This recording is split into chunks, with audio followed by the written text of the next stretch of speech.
ஏறிட்டே இருக்குல்ல, இது எதனாலன்னு நினைக்கிறீங்க? எதனாலயா? டிமாண்ட் கூட, அப்புறம் வந்து உற்பத்தி கருவா இருக்கும்னு நினைக்கிறேன். பிளஸ் அப்ப இல்ல கோல்டு வந்துட்டு ரொம்ப அதிகமா இப்ப லோவர் மிடில் கிளாஸ் அவங்க மிடில் கிளாஸ் ஃபேமிலி இதை வாங்கவே முடியாது, கனவா போயிடல. அதை எப்படி பாக்குறீங்க? கொஞ்சம் கஷ்டமா தான் இருக்கு. ஏன்னா முன்னெல்லாம் ரொம்ப ஈஸியா வாங்கினா, இப்ப ரொம்ப ஒரு 10 வருஷத்துலயே வந்து ரொம்ப ஜாஸ்தியா ஏறி போயிடுச்சு. முன்னெல்லாம் எனக்கு ஒரு 4-5 டைம்ஸ் மேல ஏறி போயிடுச்சு ஒரு 10-15 வருஷத்துக்கு முன்னாடியோட.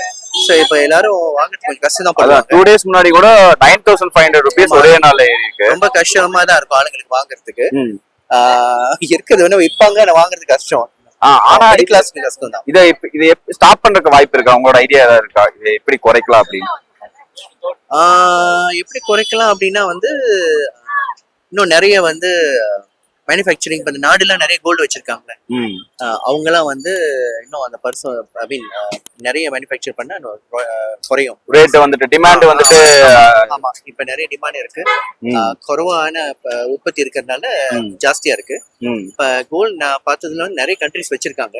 அவங்க எல்லாமே வந்து கொஞ்சம் நல்லா ஓப்பனா அந்த மாதிரி மேனுஃபேக்சர் பண்ணி இது பண்ண பிரைஸ் கம்மியா இருக்கு. ஆமா, ஓகே.